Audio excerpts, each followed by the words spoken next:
Hello, Wastelanders, and welcome back once again for our Purist playthrough of the Enclave Reborn. So, a couple things to note before we get started. First, it seems the consensus, well, two of you anyway, that commented said I should leave the Canadian communists for last. So that is what we shall do. So, Strath Commune, you will be my final destruction, which does kind of make sense, right?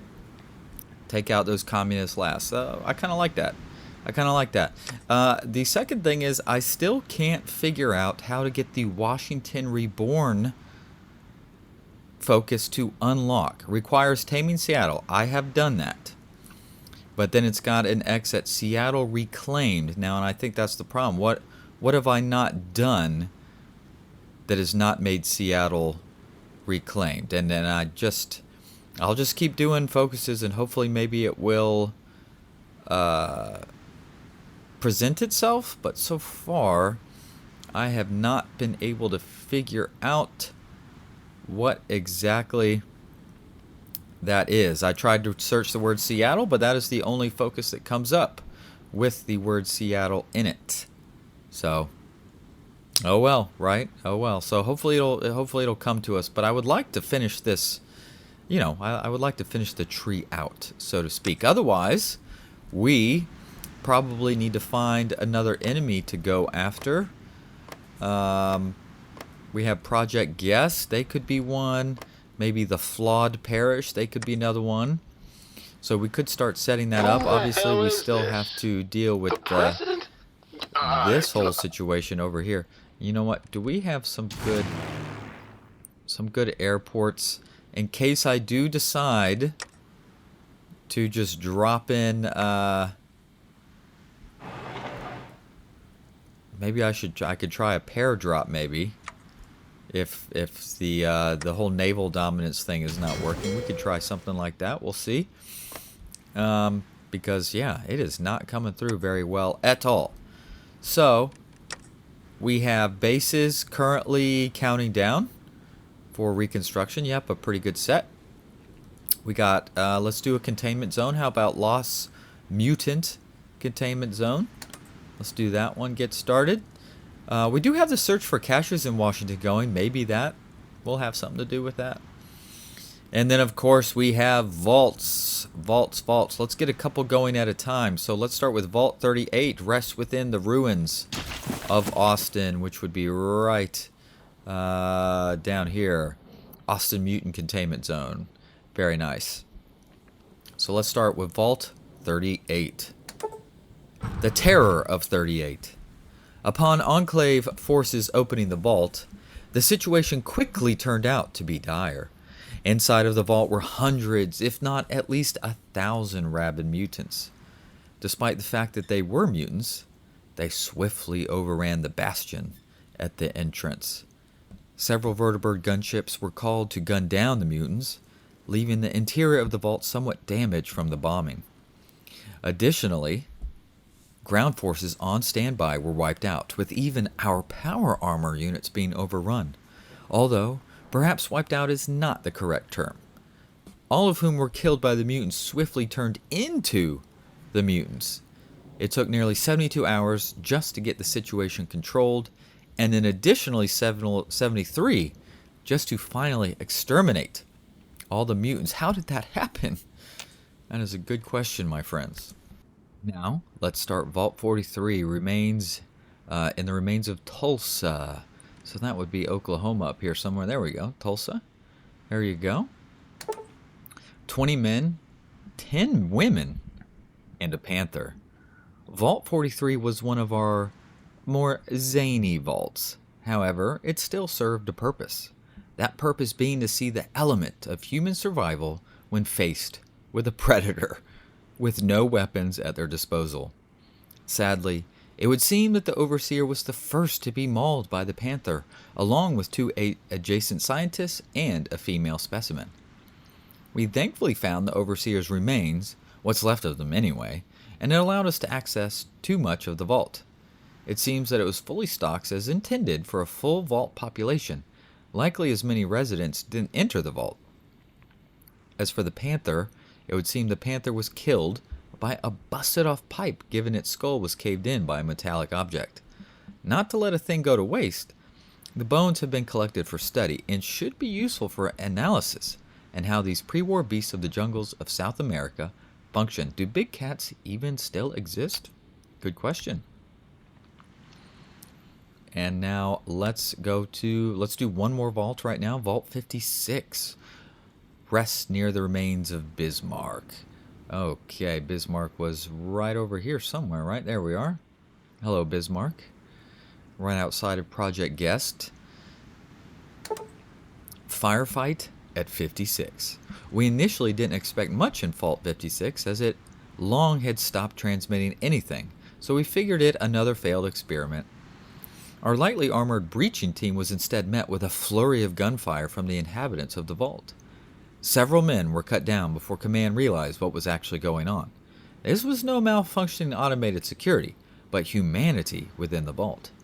They also seemed extremely well armed, some having old power armor, and a few even having suits of salvaged APA, emblazoned with the logo of a shield with a star in the middle.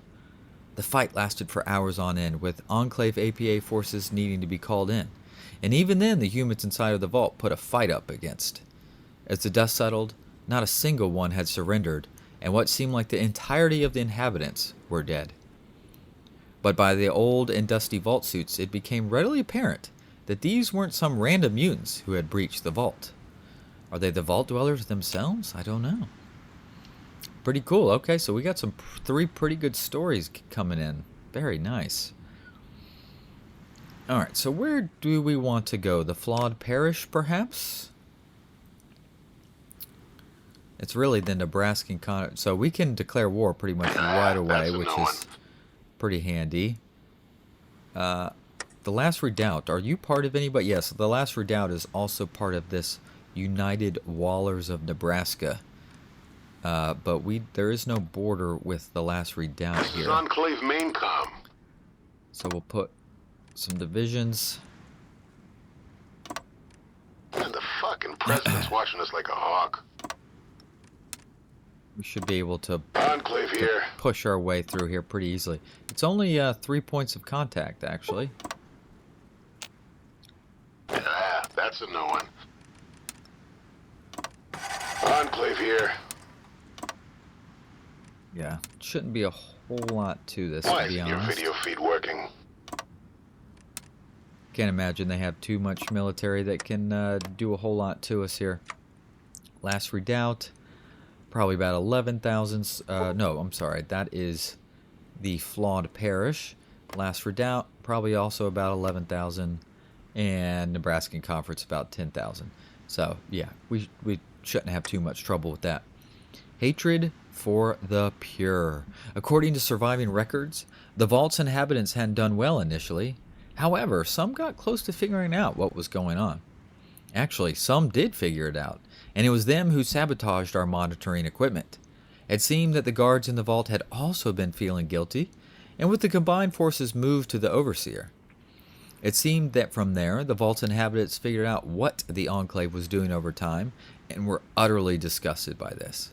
They founded the vault as a settlement, trading with the outside world and commonly fighting with it. Many of the people within kept themselves alive and helped the people outside when they needed it. They were nothing more than traitors to the Enclave. They had also installed cameras on the outside, and when they saw us approaching, they prepared for a fight. Alright. Triumph in the Midwest. Oh, good. The Enclave in Chicago is reporting gains across all fronts against the Mutant Minute. Oh no, this is just the House Divided thing again. Which, speaking of which, it seems even if I go full 100, it's not like this goes away. It just stays there, I suppose. That's fine. Not a big deal. I just thought maybe it would, the whole little mini game would go away, but it didn't, but that's alright. Ghosts from the Past. After disaster that was opening the vault, slaves were able to go in and report back to Enclave Command whether the vault was clear or not. Upon coming outside of the vault, the slaves were gunned down to prevent contamination from whatever caused the mutant outbreak. Hazmat teams soon entered and began to piece together what really happened.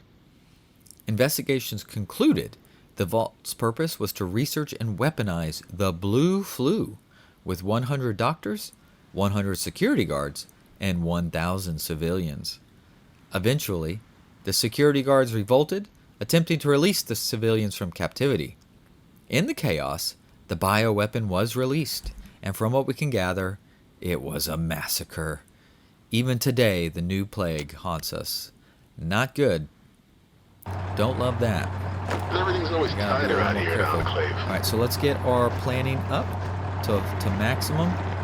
Looks like they're sending troops to the borders. They're preparing for us, but we're going to get, like I said, we're going to get up to maximum here planning, and we should be able to absolutely blow them off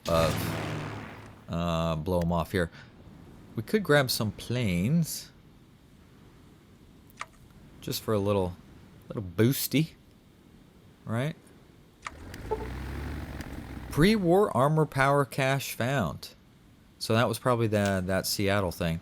All right, we have a couple of bases reconstructed. Eagle's Nest. It was quite a surprise to find what could possibly be described as the only functional airfield in the wasteland. Granted, it wasn't much when we arrived. The mutants rebels who laid claim to our land appear to have been descendants of survivors of the U.S. Air Force. Of course, per procedure, none of them are around to interrogate it, as if most were killed upon when we conducted peacekeeping operations to secure the base.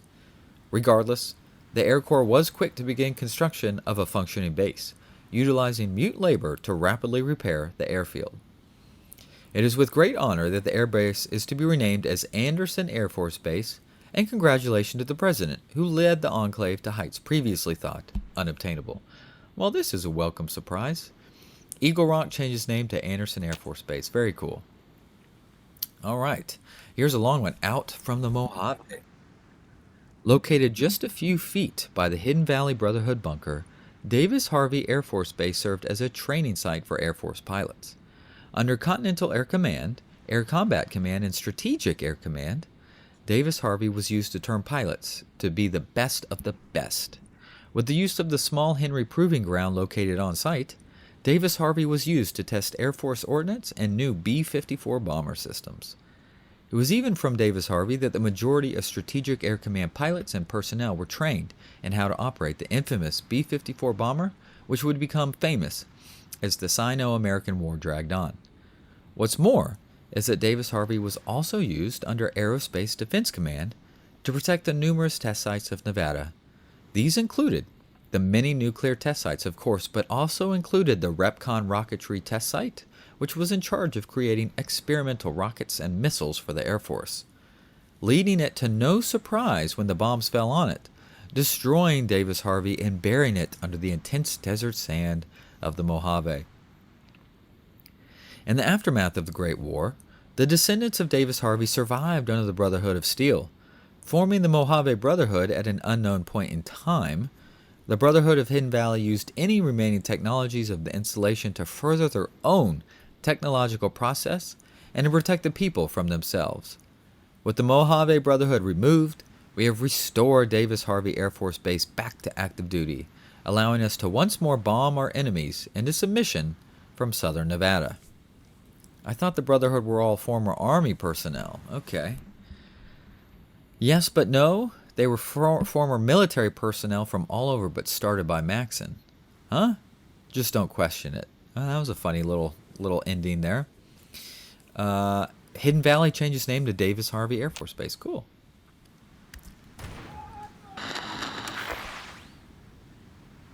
Oh, here we go. All right, so it did it. So maybe the weapons caches were needed to reclaim. A city reclaimed. With the throwing of a lever, the president today turned on the last fusion heating core, allowing American citizens in Seattle to move around downtown Seattle in a warm and comfortable environment, allowing the city to breathe life once more. President Anderson personally thanked the Army engineers responsible for the installation of the cores and gave an address reaffirming America's commitment to restoring the country to as close to a pre-war state as possible, showing that even Mother Nature herself can be tamed so long as American ingenuity and perseverance remains. God bless Seattle, and God bless America. United States of America completes focus, Washington Reborn. Oh, and it even completes the focus for us. Cool. The land of our father. It has taken some time, effort, lots of mutant bodies, but the Stars and Stripes is flying over the land of Washington once more. The sun rises overlooking not a cold, barren wasteland, but a land of potential. Perhaps it was this what Washington saw at Valley Forge. Not a cold-swept waste, but an opportunity. Already, Seattle's forges are lighting once more. Industry is beginning to return, and expeditions into the hinterlands of Washington to recover scrap and material are being drawn up. It is the indomitable American spirit that saw Washington reclaimed by the Enclave, clawed from the mutant, and beaten from the barbaric Brotherhood of Steel. From the apex of the Space Needle, President Anderson sipped a glass of wine before heading off to a meeting. He knew, of course, work was not done, and that even now, Army units were scouring through the sewers, rooting out mutants, hovels, and hives.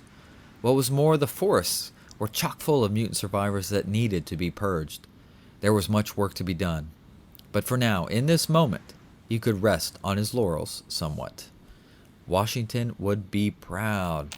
Very cool. Well, that answers all that. Washington Reborn is done. That makes me very happy. I was getting concerned we wouldn't figure that out. So I don't know if it had anything to do with the weapons caches or it just needed time. Regardless, it does appear that that has worked out. Where are those planes? There they are. So we'll just put them over the plague lands here. We should easily have full air superiority when the time comes. Not that I'm that This is worried about Enclave it, but you know. Maincom. Oh yeah. Our plan preparation is going much Enclave slower, here. I feel like, than normal. Now, there's no rush. Why isn't your video feed working? We'll get that plan bonus up real fast. But I thought other times we had set up it was going a little quicker. That's okay. No big deal.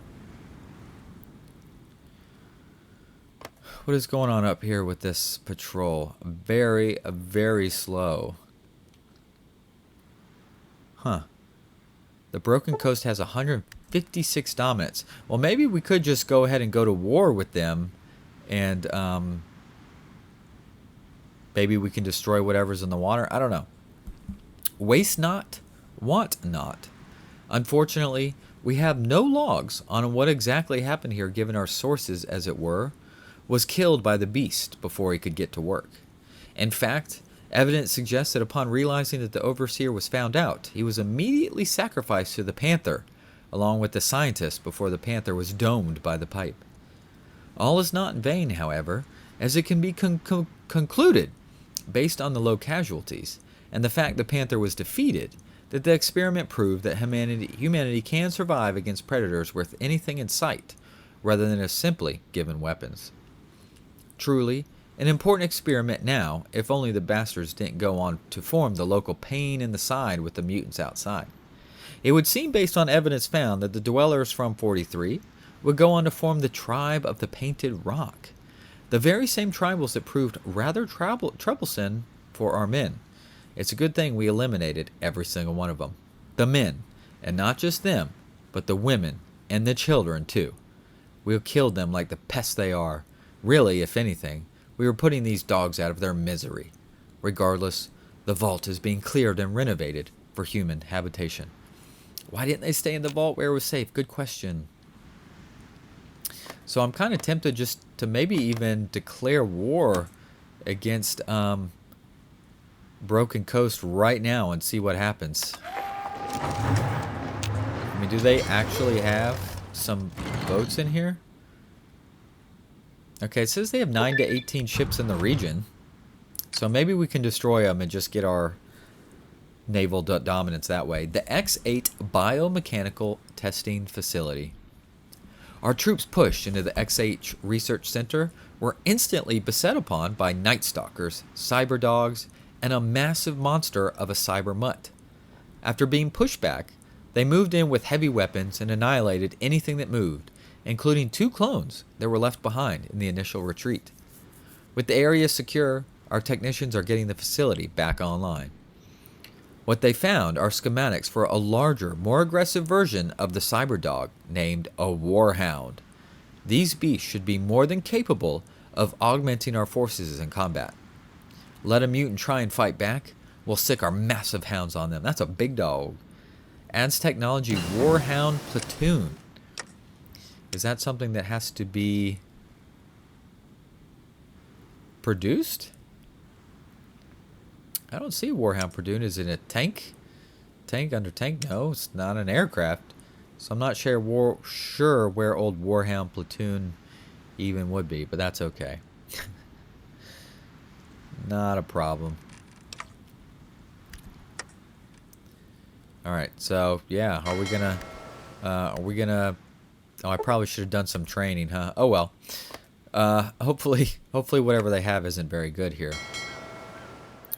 Cleanup of Vault 38. The vault was considered beyond dangerous for anyone or anything to enter it due to the contamination. Crews in hazmat suits swept through the vault, decontaminating every surface, every room, and every single container left in the vault. Areas with organic matter were purged, with crews going through and scorching every last bit of organic life. Key to this was the chemical core with FEV, who doused anything and everything, and the sizzling from the vault could be heard even outside as the miracle of FEV did its job. After this, further crews in hazmat suits went and tested every surface for any possible contamination. After this final step, the only thing left to do was refit the vault for the habitation of humanity. Engineers' crews swept through the vaults to install state-of-the-art life support and general refitting of the vault for human habitation. FEV, a miracle of science, indeed, maybe.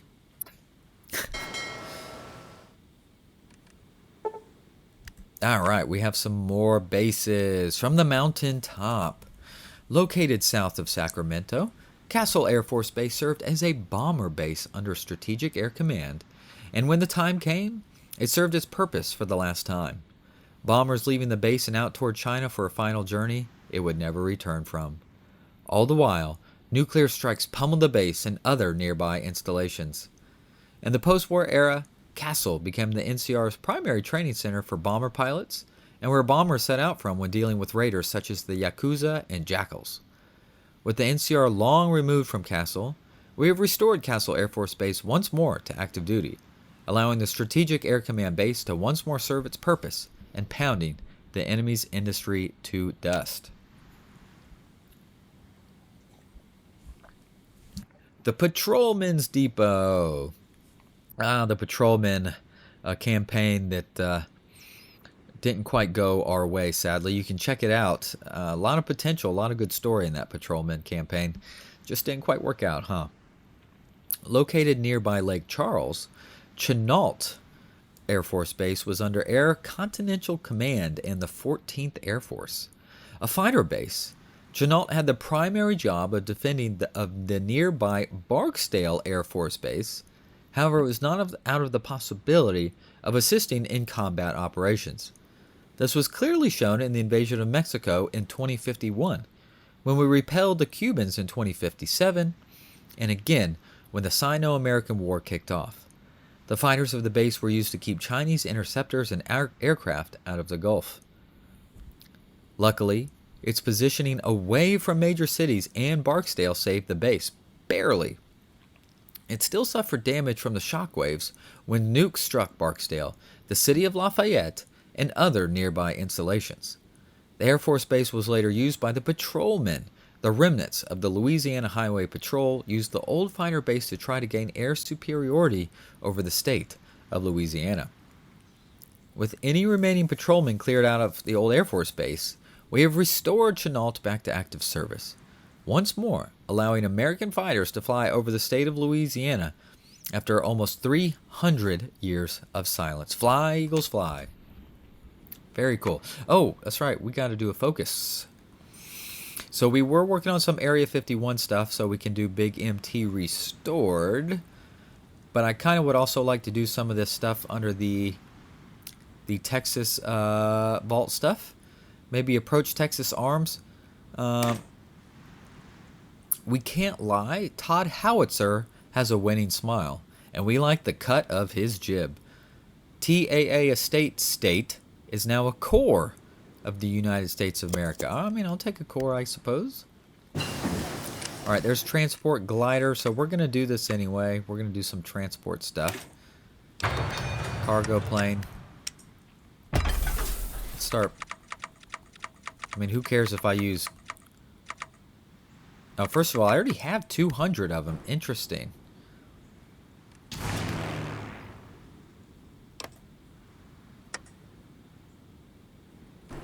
Hold on here.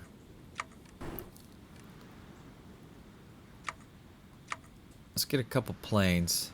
Oh my gosh, I have 3,000 nuclear strike fighter. And then these, of course, these are the basic entry-level ones. Yeah, cargo planes. Oh, that's right. We do have the VB-08 transports. I forgot about those. These count as cargo planes too, don't they?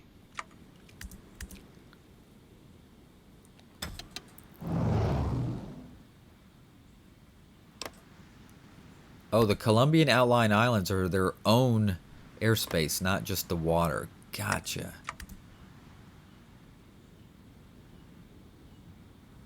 There we go. So we should easily have full air superiority there. We do.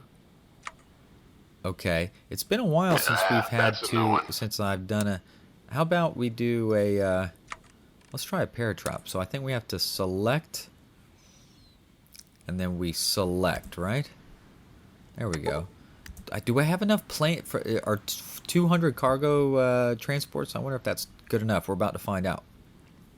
As it turned out, and the old atrium that was meant as a general meeting place for vault inhabitants was now filled to the brim with housing.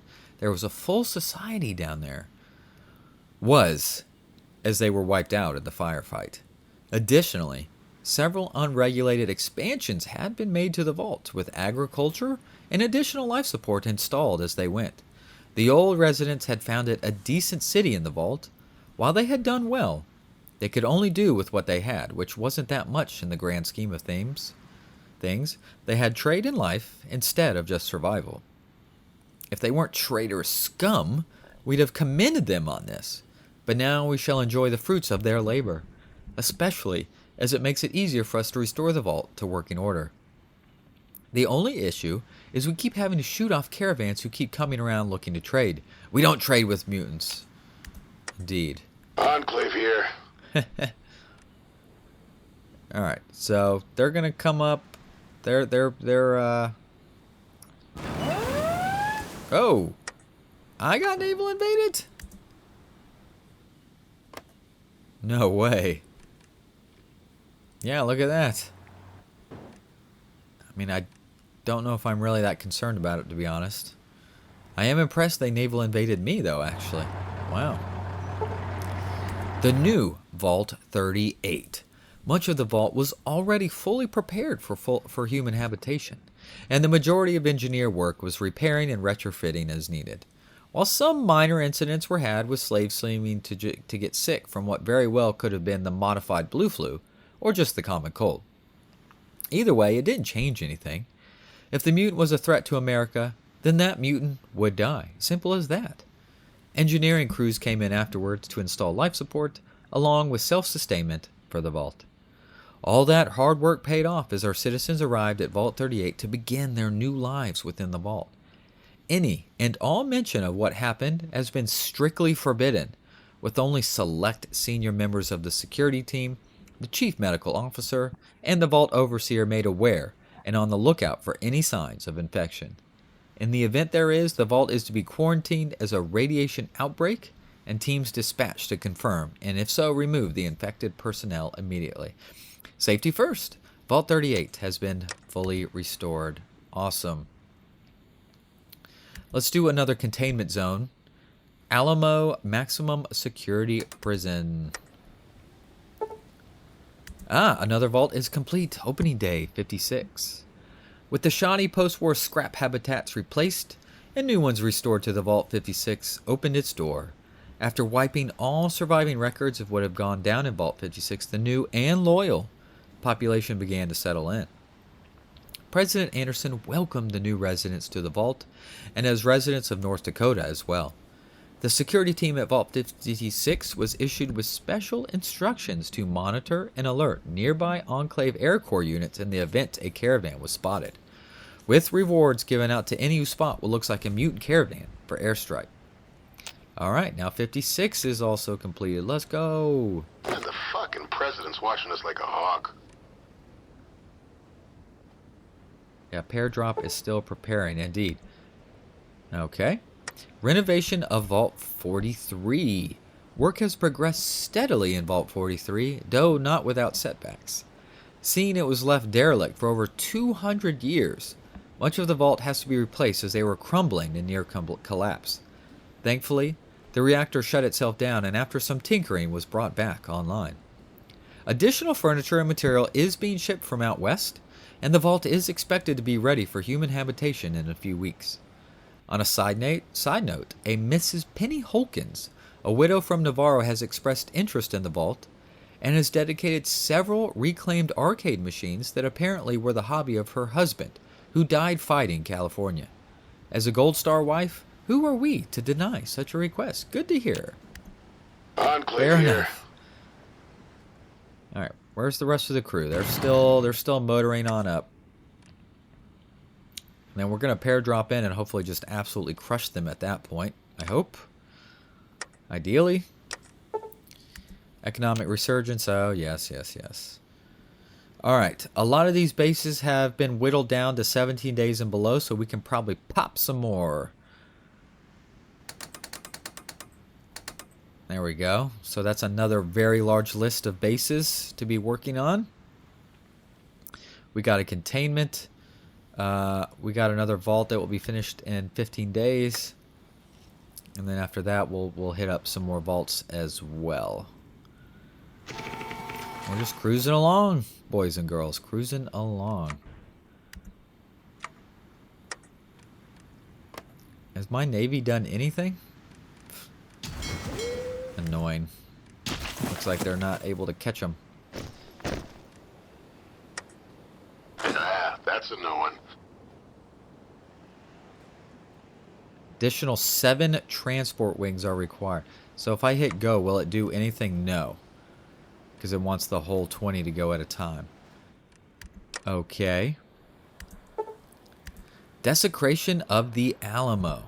It is a surprising turn of events. The imposter Republic of Texas was found to be backed by the Texas branch of the terrorist organization, the Brotherhood of Steel. These mutant-loving extremists will, of course, be prosecuted to the highest extent of the law for crimes against humanity. But until that happens, the government has set up a special maximum security prison in the ruins of the Alamo, mirrored off the one from Lost Hills. American citizens are encouraged to report to any Brotherhood sympathizers as are mutants. Citizens will get a bonus of 2 weeks' pay, while mutants are expected to receive food rations a day for each member they turn in to local authorities. No questions will be asked, as these dark times means drastic actions must be taken. All right.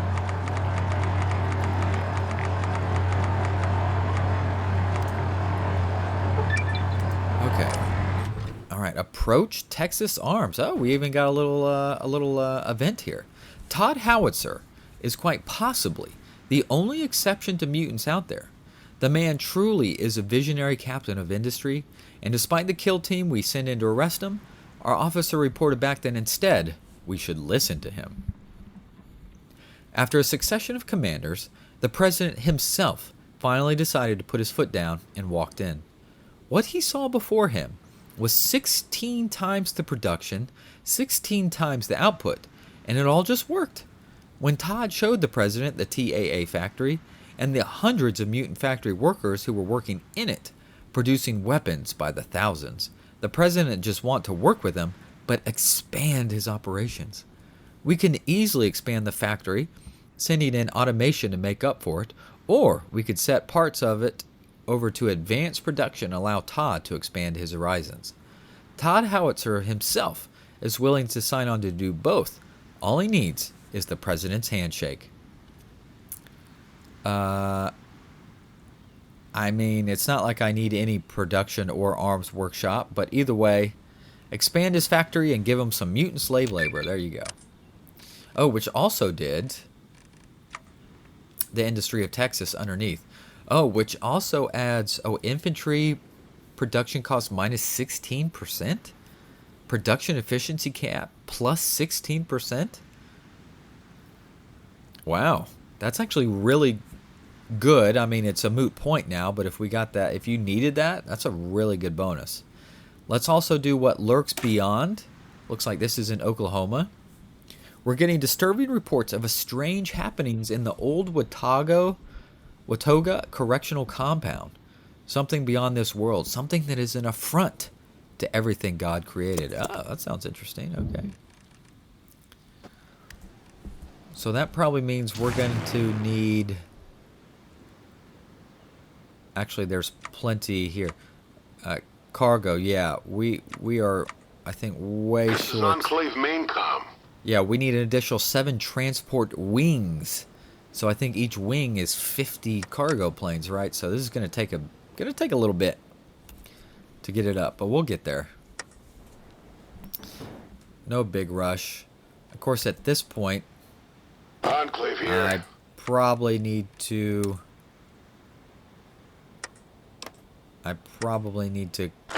That's a no one. I'll come over here You and can send say these that troops. again. Push them back into the water.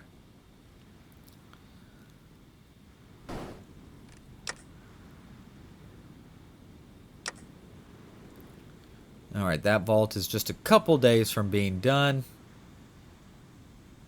We got a lot of bases reconstruction about to hit. Very nice. What is the infrastructure up here?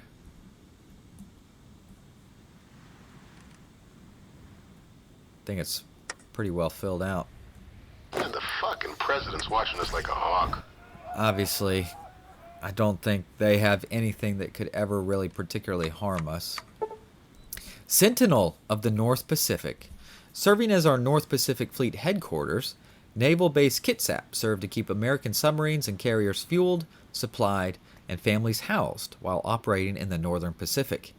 It became the focal point for what became known as the Battle Beneath the Pacific against the Chinese submarine fleet during the Resource Wars. Of course, that it meant it was a target by the Chinese nuclear bombardment that started the Great War. Thankfully, over 200 years after the Great War, we've been able to restore the base to operational capacity, including its massive fuel silos that were the hallmark of the base pre-war. Remember the USS Eben Atoll. Acting as the Surface Warfare Command Center for the Northern Pacific region, the station served as both as a backup to the NB Naval Base Kitsap, as well as its own command center. The base gained some additional fame pre-war as the coordination center when the USS Eben Atoll was sunk off the coast of Alaska in 26/6 by the USS Interference. It was here where the flag of the USS Eben Atoll was flown before being transferred to the Museum of Technology, and the tribunal for court-martial of the USS Interference's Captain Van Buren was held. Today, the Navy is hoping to restore at full capacity to combat pirates along the broken coast and the portal from which Americans can launch expeditions up toward Alaska. Very nice. Vault 43 anew. Vault 43 has officially opened, and thanks to the arcade machine's donations, was quite popular and easily filled. It has even started marketing itself as a tourist destination for its arcade machines. However, while the games were impressive, it was centerpiece of the Vault atrium that was the true spectacle. The Panther that once stalked the vault had its bones plastered, and a sculpture of the big cat was placed in the center, becoming the mascot of the vault. In honor of the vault's charitable patron, the skeleton has been named Penny in her honor, and our citizens are quite proud of it. Quite the spectacle. Very cool. Penny the Panther. Very nice.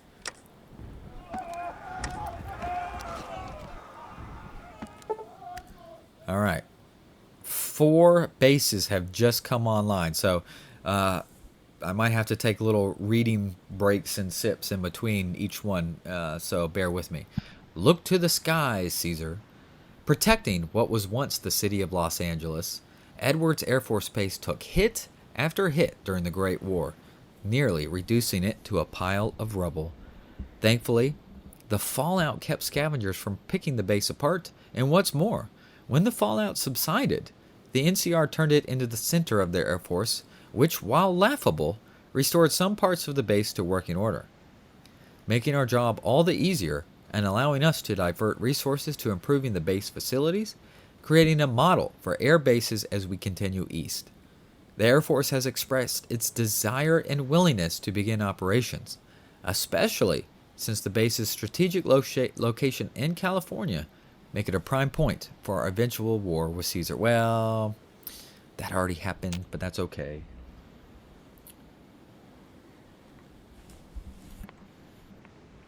Northern Strike Package. Fairchild Air Force Base was vital in the Alaskan reclamation for being the primary bomber striking center that rained hell upon the Chinese attempting to invade sovereign American territory. Its mission gained new meaning, targeting Canadian terrorists deep in the north, destroying much of the renegade Canadian government's hold in the north and allowing America to gain the initiative. The battle between the Old Country and the Rot Purgers left the base in disarray as both factions vied for control of this base and required extra work to repair the fresh damage. Now, however, it is back under Strategic Air Command's control and is ready to continue the fight in the north. Fort Hundred changes name to Fairchild Air Force Base.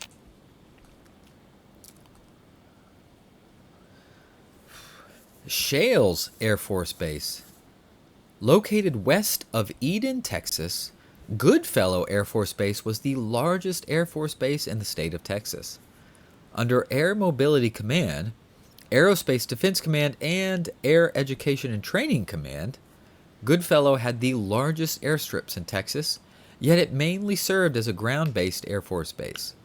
Being home to the Air Technician School, which catered mainly to ground-based Air Force personnel, Goodfellow was where the Air Force went to learn the ins and outs of maintaining aircraft and aircraft logistics.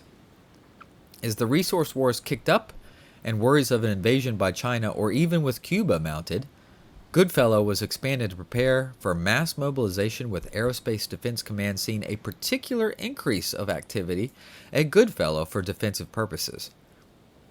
This quickly made Goodfellow one of the most premier Air Force bases when it came to training pilots and other personnel, a fame that it would hold up until the bombs fell. Goodfellow being targeted rather heavily in the advent of the Great War, leaving it in a sorry state. In the aftermath of the bombs, Goodfellow came under the control of Shales' army, who were super mutant remnants of the super mutants of Addis's army. The super mutants utilizing Goodfellow as a feeding ground, where they would bring wastelanders to be turned into hanging sacks of meat, which quickly covered the Air Force base's many facilities. With the mutants removed, we have restored Goodfellow Air Force Base back to active duty and have reopened the Air Force Technician School, all to give our pilots an edge against any would-be Air Forces who would contest American airspace. Add technology Air Technicians. Oh, Dead Planes changes name to Goodfellow Air Force Base. Air Technicians. All aircraft a range of plus 5%. Reliability plus 20%. Heck yeah. Again, kind of a moot point, but very cool. The King of Gila Bend Air Force Base. It's pretty funny to hear how many Air Force bases that I've never heard of out there. So, yeah, very interesting. During the Resource Wars, the Air Force expanded operations at Gila Bend into a full-fledged Air Force base. Outwardly, it was to monitor communist spies coming across the southern border, but in reality, it was to protect the Petro Chico refineries from saboteurs and Mexican nationalists. Post-war, something interesting happened, as it seems someone snuck onto the base, deactivated the defenses, and rearranged them into a murder maze for anyone who enters. Even our shutdown codes didn't work, and we had to fight through the base with heavy ordnance until coming to the center, where we found a skeleton sitting upon a throne of scrapped aircraft parts.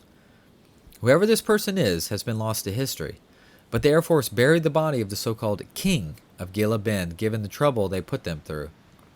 The rest of the base is coming online and is ready to receive aircraft for operations. That was pretty cool, I must admit. That was fun. You know, when I'm making the transport glider, but actually can I make...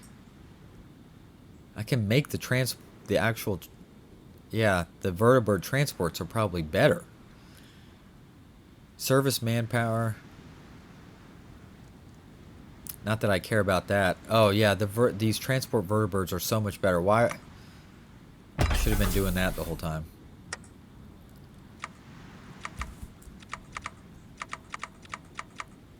Ooh, they're much slower to build though. Yeah, I'm just going to put an absolute crap ton of... I'm going to put all 150 factories on this because I want to get it built. Oh, we finally have a battle. Oh, is it a bunch of just convoys? Gosh dang it. How is our Navy keep missing? Oh, uh-oh, they are damaged. Where are they?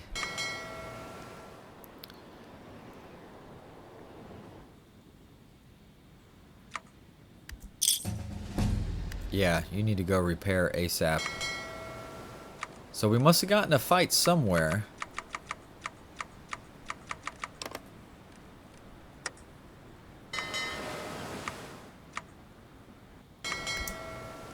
Yeah, repair up, please.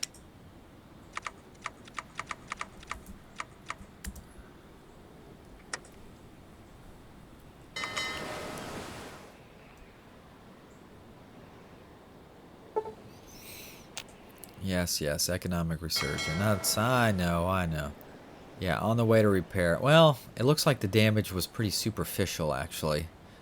Well, they might as well fix themselves up. Looks like it's a quick fix. Yeah, not a big deal.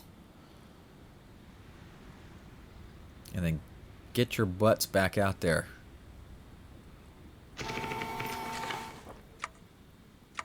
Yeah, they're down here killing my Navy. What lurks beneath the Oklahoma sirens? Deep in the ruins of Oklahoma lay one of the most horrific discoveries we've ever uncovered. We're unsure if we've had a hand in this, but it's a pre-war experiment tasked researching the psychic potential via FEV. They did battle with the mutated remnants of the Oklahoma National Guard, using an army of mine-enslaved mutants to do their bidding. If these freaks of nature could do that to mutants, what would happen if they did that to humans? Imagine strange mutants using powers beyond what God has given us and using them to control our minds? This is blasphemy of the highest order, a perversion of science, and the ultimate example that man was forsaken by God pre-war. We must right this wrong and repent for our transgressions in the only way we know how. Destroy all of it. Okay, the chapel is renamed to Watonga Correctional Ruins. Okay, goodbye. How about that? Alright, so all these guys are at least up to train now, so they've gotten into a couple fights doing some work, huh? There you go, get back out there.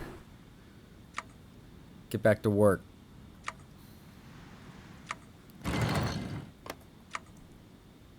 Yeah, they're hitting our convoys. Come on, heavy brigs, go find someone to kill. Who the hell is this? The president? No, they're taking that land up there. It's not even a big deal, really. Alright, new focus. So let's go maybe back to Area 51, shall we? Oh, we have all this, some Navarro stuff.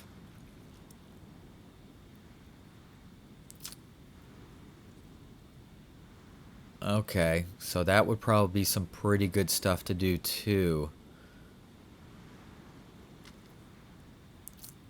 Navarro Barracks. Billets, armories, and training grounds for our soldiers, and a marshalling point in case the Navarro falls under attack. Well, I don't think that's really going to be a problem. This is Enclave main comm. All right, I'm going to put you back on your paratrooping ways. And we're just going to try and produce as many of these as we can.